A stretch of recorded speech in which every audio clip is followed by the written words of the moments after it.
हरियाणा में कांग्रेस को मिली शिकस्त के बाद से ही हनुमान बेनीवाल ने आक्रामक रूप अपना लिया है। खिवसर विधानसभा के असावरी गांव में हनुमान बेनीवाल के इस भाषण की अब खूब चर्चा हो रही है, जहां उन्होंने अपने ही सहयोगी दल पर तंज कसा। बीजेपी का मोरिया बुलाने वाले कांग्रेसी नेताओं को शायद बेनीवाल की ये बातें हजम न हो पाए। हमारे नेता 60 साल पहले चाहते तो नागौर की धरती पे अगर सिंचाई का पानी आ जाता, हमारे बच्चे इंग्लैंड, अमेरिका, जर्मनी जाते। दुर्भाग्य से खुद के गांव में काम जिन्होंने नहीं कराया, तो आपके यहाँ क्या काम कराएंगे? ये तो मैं बच्चों को धन्यवाद दूंगा कि किन परिस्थितियों में कमा के खाके उन्होंने आगे बढ़ के हमारी जमीन के अंदर कोई सिंचाई का पानी नहीं, जगह जगह जो ट्यूबवेल खोद रहे हो, पहले डार्क जोन था उसको खत्म कराया, प्रयास किया, अब विकास नजर आने लगा। ये माताएं मैंने जो आशीर्वाद दे रही है, इतनी बड़ी तादाद के अंदर हमारे साथ बैठी है, ये बहुत बड़ा बदलाव है, ये बहुत बड़ी क्रांति इस प्रदेश के अंदर आने वाली है। माताएं झांसी की रानी लक्ष्मीबाई बन के और छोटे भाई भगत सिंह की भूमिका के अंदर आगे बढ़ के इस भ्रष्टाचार का खात्मा करेंगे, इस व्यवस्था को बदलेंगे। हम ऐसी व्यवस्था चाहते हैं जहाँ ऊंच नीच नहीं हो, सबको सम्मान मिले। थाने तहसील कचहरी में गांव का गरीब आदमी जाए उसको सम्मान मिले, ऐसी व्यवस्था हनुमान बेनीवाल हमेशा आपके बीच चाहता है। और भाइयों, मुझे पद का लालच नहीं, अगर मुझे पद का लालच होता तो 2003 में जिस वसुंधरा के नाम की पुती बोलती थी उससे समझौता करके अभी तक 5 बार मंत्री बन जाता और फिर छोड़ के और फिर आपके बीच आ जाता। मैं ऐसा व्यक्ति नहीं हूँ, जो कहता हूँ वो करता हूँ। और मेरे लिए अगर किसी ने इतना सा भी किया तो उसके लिए इतना सारा करके देता हूँ, खाली किसी को नहीं भेजता। जो मेरे लिए करता है मैं उसके लिए 100 गुना करता हूँ। और उसके बाद भी इंसान के मन में लालच आ जाता है।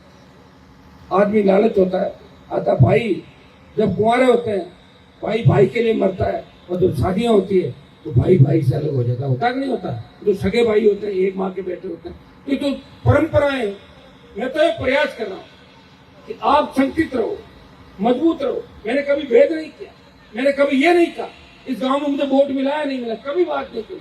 जहाँ वोट मिला वहां भी विकास, वोट नहीं मिला वहां भी विकास।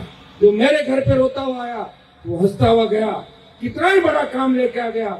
मैंने हर व्यक्ति, गरीब आदमी का आंसू पहुंचे और दलित, शोषित, पीड़ित तबके को लेकर प्रदेश के अंदर आगे बढ़ा और नौजवानों को एक सपना दिखाया, लक्ष्य दिखाया कि आपका सत्ता का सिंहासन आपका इंतजार कर रहा है। दुर्भाग्य से हमारे पास साधन संसाधन नहीं थे। 18 के अंदर 3 सीट थी, 23 में 1 हो गई, लेकिन 24 के अंदर कांग्रेस से गठबंधन किया, उस कांग्रेस पार्टी ने पीठ में छुरा घोंपा। और बाड़मेर के अंदर मेरे उम्मीदवार को लेकर कांग्रेस भाग गई थी, लेकिन फिर भी समझौता हुआ। और नागौर के अंदर आप लोगों ने भारी वोटों मुझे जिताया। भाइयों, 11 सीट जो कांग्रेस पार्टी और इंडिया अलायंस की आई थी, ये 10 साल से चुनाव लड़ रहे थे, इनकी एक भी सीट नहीं आई, खाता भी नहीं खुला था। 2.5-3 लाख वोट इन लोगों ने मुझे दिए और 20 से 25 लाख वोट राजस्थान के नौजवानों ने कांग्रेस पार्टी के समर्थित उम्मीदवारों को डाले, इसलिए 11 पे पहुंच गई कांग्रेस, 0 से 11 पे पहुंची।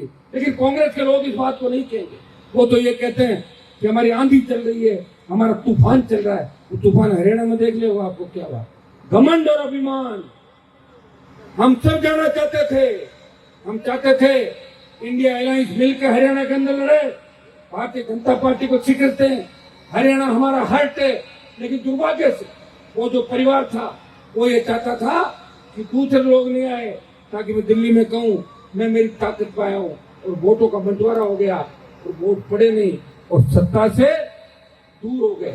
इसलिए ये कहा जाता है कि हमारे व्यक्ति अगर समझदार हो जाएंगे, हमारे व्यक्ति अगर धैर्यवान हो जाएंगे, तो निश्चित रूप से दिल्ली की सत्ता पर हमारा कब्जा होगा। तो देवीलाल जी ने जब बिगुल बजाया 10,000 के कर्ज माफी के साथ, जब दिल्ली की सरकारों को चुनौती दी ओपो घोटाले को लेके, जब वो सत्ता से बाहर हुए, जनता दल का बीजेपी का गठबंधन हुआ और पूरे देश के अंदर जनता दल का डंका बजा, सरकार बनी। वो हरियाणा, दिल्ली और उत्तर प्रदेश और पंजाब के लोग थे, वो ताकतवर किसान जिन्होंने मोदी को झुकाया, वो पंजाब, हरियाणा, दिल्ली के किसान थे। अगर राजस्थान से कोई मजबूती के साथ किसान आंदोलन लड़ रहा था, वो आपका वोट दिया हुआ MP हनुमान बेनीवाल था, जिसने मोदी, अमित शाह को ये बता दिया कि नागौर की धरती से आता है। मोदी जी ने मुझे कहा था 2019 के अंदर, जब मैंने तेजा जी का जयकारा लगाया कि हुज तेजा जी कौन थे, उस मोदी को खरनाल में नाक रगड़वा दी तेजाजी के मंदिर में। ये रे तेजाजी महाराज, जाता हूँ। ये बाबू बैठा हमारे सोनी, पूछ लो बाबू को। जब जीत कराते हैं, जब पकड़े जाते हैं, कई हमारे वाले पकड़े जाते हैं तो 150 वोट का नुकसान ही होता है, लेकिन परवाह नहीं करता वोटों की। ये तो चलता रहेगा एक दिन। हार जीत जीवन के दो पहलू है, लेकिन मैं मेरे सिद्धांत नहीं बदल सकता। मैं 1000% जो कहता हूँ वो करता हूँ, और इसीलिए मोदी और अमित शाह से लड़ रहा हूँ। मोदी और अमित शाह से लोग नहीं लड़ते हैं, आपको पता है। ईडी सीबीआई आती है और फट्टे लगा के जेल में डाल देती है। ज्योति जी आई थी, कांग्रेस की बहुत बड़ी नेता थी, लेकिन जैसे ही ईडी की रेड पड़ी, सासू समेत सारे चले गए बीजेपी के। सासू एमएलए बन गई और खुद यहाँ हार गई 3-4 बार। अब पता नहीं चुनाव लड़ेगी कि नहीं लड़ेगी, मुझे नहीं पता। लेकिन ईडी और सीबीआई का डर ऐसा है जो बड़े बड़े लोगों को पार्टियां बदलवा देता है। एंटी करप्शन का और पुलिस का ऐसा डर है। थाने की गाड़ी और बड़ा टोला भर के जब घर के आगे निकलता है तो बड़े बड़े लोग छोड़ के भाग जाते हैं। अरे साहब पुलिस आएगी, बचाओ। लेकिन एक व्यक्ति ऐसा है जिसने सब कुछ खो दिया, लेकिन आपको कभी ये नहीं कहा कि मैं दुख तकलीफ के अंदर हूँ, मेरे पास आगे तो एक ही बात कही, चिंता मत करो, मैं हूं ना आगे, पीछे हो जाओ, आपकी समस्या का समाधान मैं करूंगा। मैंने आपको मजबूत किया, लेकिन दुख मुझे इस बात का होता है कि ज्यादा मजबूत कर दिया। ज्यादा मजबूत करने का मतलब ये हो गया कि आप समझदारी भूल रहे हो। आप वीर तेजाजी महाराज की धरती के लोग हो। आपको याद रखना है कि वीर तेजाजी महाराज ने अवतार लिया यहाँ पे, किस तरह उन्होंने वचन निभाया, गाय की रक्षा के लिए अपने प्राण न्यौछावर किए। इससे लोग खरनाल के अंदर देश पूरे से आते हैं, लेकिन दुर्भाग्य से हमारे लोग दिनों दिन कमजोर होते जा रहे हैं। युवा पीढ़ी मजबूत होती जा रही है, कोई नशे के अंदर डूब रहा है, कोई अपराध कर रहे हैं, छोटी छोटी बातों पर। कल बावड़ी के अंदर देखा, 2 दिन पहले हमारे समाज के बच्चे बिना बात के बुलाते हैं और अपने ही समाज के बच्चे के गोलियां मार देते हैं। अगर इस दिशा में जाओगे तो जब समाज की संख्या ही खत्म हो जाएगी तो कौन बचेगा? इन बातों का चिंतन भी आपको करना है। छोटी छोटी बातों को लेके बड़ा नुकसान नहीं करना। छोटी बात हो भी जाए उसका राजीनामा करो, प्रयास करो, जियो और जीने दो, दूसरों को जीने दो।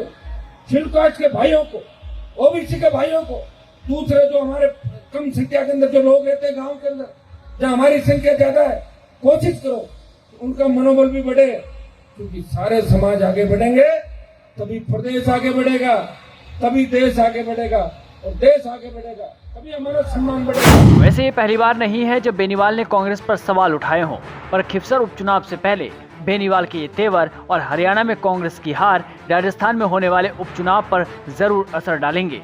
सिर्फ कांग्रेस ही नहीं, हनुमान बेनीवाल सीएम भजनलाल शर्मा पर भी खूब बरसे। मैं कोई मंत्री पदों के पीछे नहीं भागता, सत्ता के पीछे नहीं भागता। अगर सत्ता के पीछे भागूं तो आज सरकारें तैयार बैठी है कि हनुमान जी से समझौता करें। और राजस्थान में जो राड़ चल रही है ना, इस राड़ को भजनलाल भी खत्म करना चाहता है कि 4 साल मेरी सरकार की हालत खराब कर देगा, मैं हनुमान से समझौता कर लूं, लेकिन मैं नहीं करूंगा। मैंने पहले भी कहा था आपको कि मैं बिना समझौते के विधानसभा का चुनाव लड़ूंगा। और भाइयों, ये सौभाग्य मुझे प्राप्त हुआ, ये आपको हुआ, खिफसर की धरती, नागौर की धरती को हुआ कि आपके बेटे ने पार्टी बना के देश में संदेश दिया कि राजस्थान के किसान जवान कांग्रेस बीजेपी के पीछे लगू नहीं है, ये खुद की ताकत खड़ी कर सकते हैं। और वो ताकत राष्ट्रीय लोकतांत्रिक पार्टी के रूप में आपने खड़ी की। और ये पौधा जो आपने लगाया ये वट वृक्ष बनेगा। इस राजस्थान के किसी भी टोल नाके से निकल जाओ और आरएलपी की बात कर दो, तुम आरएलपी के ये झंडा लगी गाड़ी है, हिम्मत नहीं कि वो टोल वाला उसको रोक ले, सन्नाट गाड़ी टोल के ऊपर जाती है। ये हनुमान बेनीवाल की नहीं, ये किसानों जवानों की ताकत और आशीर्वाद है। बता दें कि बेनीवाल लगातार जनसभाएं कर रहे हैं, जनता की हर मांग को पूरा करने का वादा भी कर रहे हैं और आरएलपी प्रत्याशी के लिए रास्ते को आसान बना रहे हैं, जो कांग्रेस और भाजपा दोनों के लिए चुनौतियां बढ़ाएंगी।